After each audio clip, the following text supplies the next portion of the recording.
Hello दोस्तों, कैसे हैं आप लोग। उम्मीद करता हूँ आप लोग अच्छे होंगे।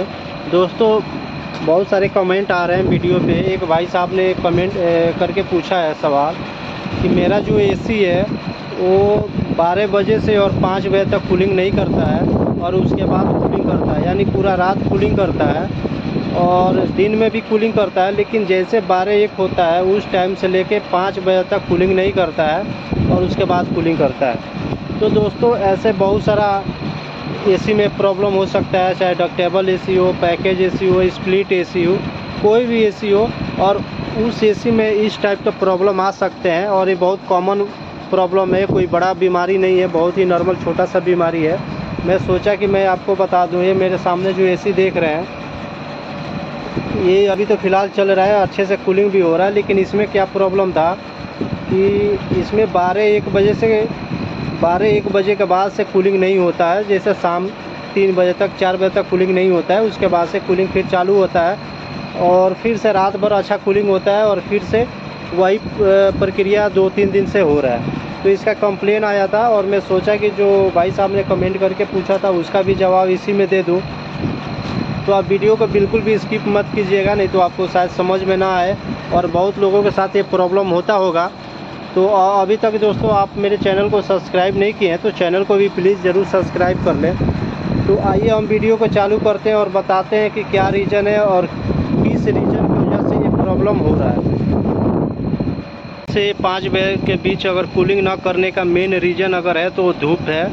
और इसके वजह से क्योंकि टेम्परेचर ज़्यादा रहता है, 12 से और 5 बजे के बीच ही टेम्परेचर बहुत ज़्यादा होता है। उसके बाद से टेम्परेचर धीरे धीरे कम हो जाता है और नाइट में बिल्कुल ही कम हो जाता है और फिर मॉर्निंग तक टेम्परेचर डाउन रहता है। इसके वजह से मॉर्निंग और नाइट में हमारा एसी सही चलता है और 12 से और 5 बजे के बीच जब टेम्परेचर ज़्यादा होता है तो हमारा एसी सही से नहीं चल पाता है। तो इसका मेन प्रॉब्लम है टेम्परेचर, यानी गर्मी। तो दोस्तों, मैं जो चीज़ें बताया अगर आप वो चीज़ें अगर फॉलो करेंगे तो आपका एसी का प्रॉब्लम सॉल्व हो जाएगा।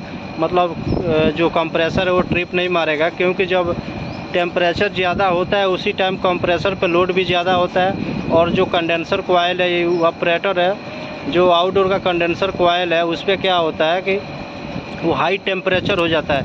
एक तो गैस उसमें सर्कुलेट करता है, उसका हाई प्रेशर हाई टेम्परेचर में कन्वर्ट करके लो प्रेशर लो टेम्परेचर बनाता है।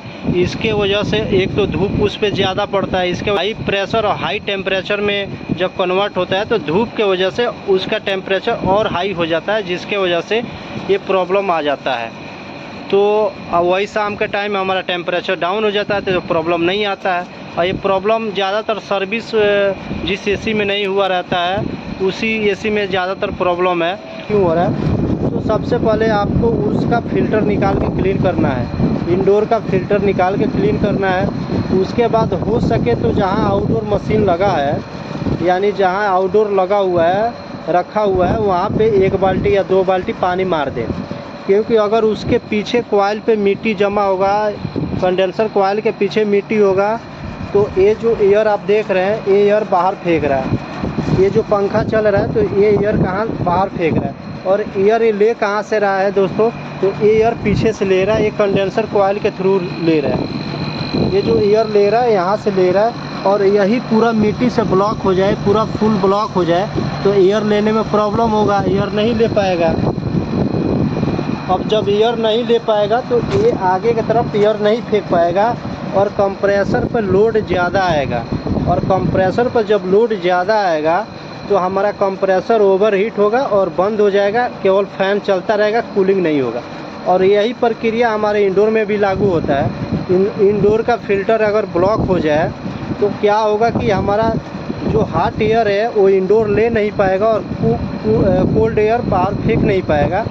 तो उसमें क्या होगा कि हमारा मशीन आइस बनाने लगेगा और उस सिचुएशन में भी हमारा कंप्रेसर पे लोड आएगा और उस सिचुएशन में भी हमारा कंप्रेसर ओवरहीट होगा और कंप्रेसर बंद हो जाएगा कम से कम 1 घंटे के लिए।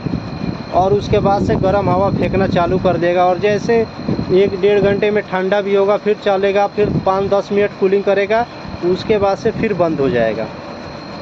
तो सबसे पहला चीज़ आपको सर्विस करना है एसी का, इंडोर फिल्टर क्लीन करना है आउटडोर का जो कंडेंसर कॉइल है उसके बैक साइड में अगर मिट्टी है, वो मिट्टी को क्लीन करना है, पानी मार देना, वो साफ़ हो जाएगा। दोस्तों मैं दूसरा रीज़न बताता हूँ। दूसरा रीज़न ये है कि अगर आपका गैस भी प्रॉपर है, गैस में कोई कमी नहीं है, एकदम गैस ज़्यादा कम बराबर ले रहा है, जितना गैस लेना चाहिए उतना गैस ले रहा है, कोई भी एसी हो दोस्तों, या तो नॉन इन्वर्टर एसी हो या इन्वर्टर एसी हो, कोई भी एसी में सिस्टम लागू करता है और सब कुछ सही है, बैक प्रेशर सही है, तो आपको अगर आपके साथ कंप्रेसर हीटअप होकर बंद हो रहा है, मान लीजिए कि एसी चलते चलते 2 घंटा 3 घंटा चला, उसके बाद से उसका कंप्रेसर बंद हो गया, फिर जब कंप्रेसर बंद हो जाएगा तो हमारा कूलिंग देगा नहीं एसी, फिर गर्म हवाएं देना चालू करेगा। तो एक कंप्रेसर उस टाइम उसको मतलब ट्रिपिंग बोला जाता है, यानी कंप्रेसर हमारा ट्रिप हो जाता है और फैन मोटर चलता रहता है, फिर कूलिंग होता नहीं है।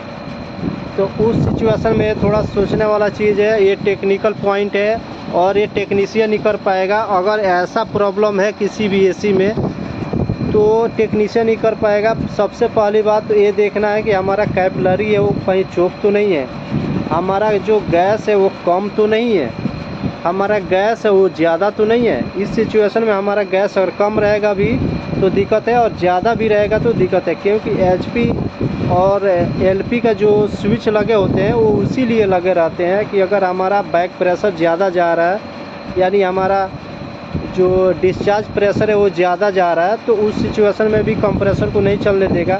और कम गैस रहेगा तो हमारा एलपी जो है वो लो प्रेशर स्विच है, यानी गैस कम रहेगा तो वो कंप्रेसर को नहीं चलने देगा। तो इस कंडीशन में भी ये सिस्टम लागू करता है कि हमारा कंप्रेसर नहीं चलेगा, कुछ टाइम चल के बंद हो जाएगा। तो दोस्तों आइए जो कैपिलरी के बारे में बताया, अगर पूरा सिस्टम सही है, ए टू जेड सब कुछ सही है, तो आपका 100% कैपिलरी चोक है, आपको कैपिलरी को चेंज करना ही पड़ेगा। जब आप कैपिलरी चेंज करेंगे तो आपका ये प्रॉब्लम सॉल्व हो जाएगा। इस एसी में भी यही प्रॉब्लम था, इसका इंडोर जो फिल्टर था वो फुल ब्लॉक था, उसको मैंने निकाल के क्लीन किया है। और दोस्तों ये भी देखना है जो इसका इवापोरेटर है, यानी जो इंडोर है, उसमें मिट्टी अगर रहेगा तो आप ब्रश से, छोटा मोटा ब्रश से आप खुद ही क्लीन कर सकते हैं, ठीक है। अगर नहीं उसमें ज़्यादातर मिट्टी है, कचरा नहीं है, तो आप फिल्टर को क्लीन कर दें। तो इसमें इसका कॉइल सही था लेकिन इसका फिल्टर में फुल मिट्टी था, बहुत सारा मिट्टी था। तो इसके वजह से जब कंप्रेसर पर लोड आएगा तो कंप्रेसर है वो ट्रिप मारेगा ही। और इसका जो कंडेंसर कॉइल है, तो कंडेंसर कॉइल पर उतना मिट्टी नहीं था, फिर भी मैं क्लीन कर दिया था इसको, थोड़ा बहुत मिट्टी था फिर भी मैं क्लीन कर दिया था। तो अभी इसमें ये प्रॉब्लम नहीं आएगा, क्योंकि इसका बैक प्रेशर है, जो एसी का बैक प्रेशर है वो भी सही है और एम्पियर भी सही है। दोस्तों हमारा एम्पियर भी बहुत मायने रखता है, हमको एम्पियर भी बराबर चेक करना चाहिए। अगर आपके पास क्लैम मीटर है तो आप खुद ही एम्पियर चेक कर सकते हैं। एम्पियर क्या है कि एसी के साइड में एक लिस्ट लगा रहता है, वो कितने टन का है, कितने वाट का है, कितने एम्पियर का है, कितना करंट लेता है, वो पूरा सिस्टम बाय सिस्टम लिखा रहता है। तो उस पर आप करंट देखेंगे, करंट मतलब उस पर एम्पियर शो करेगा। और जब आप क्लेम मीटर लगाएंगे, एसी चालू रहेगा तो पता चल जाएगा कि इस कितने एम्पियर पर ये मशीन चल रहा है। अगर जितना एम्पियर लिखा हुआ है उससे ज़्यादा एम्पियर पर चल रहा है तो सर्विस करना बहुत ज़रूरी हो जाएगा, क्योंकि सर्विस करना ही पड़ेगा। और उससे कम ले रहा है, या जितना एम्पियर लिखा हुआ है उससे कम ले रहा है, तो आप ऐसे गेस कर सकते हैं कि गैस का प्रॉब्लम हो सकता है। अगर एम्पियर कम लेता है तो गैस का ही ज़्यादातर प्रॉब्लम होता है। तो इससे आप खुद ही चेक कर सकते हैं, घर पे बैठे एसी को चेक कर सकते हैं। तो दोस्तों यही एक छोटा सा इन्फॉर्मेशन था, आई होप आप लोगों को पसंद आया होगा। तो मेरे चैनल को भी सब्सक्राइब कीजिए, लाइक कीजिए, कमेंट कीजिए। अगर आपके पास कोई भी सवाल है तो सवाल ज़रूर पूछिए, मैं आपका वीडियो बना के या तो कमेंट बॉक्स में मैं ज़रूर रिप्लाई करूँगा। और मेरे चैनल को भी ज़रूर सब्सक्राइब करें दोस्तों। जय हिंद।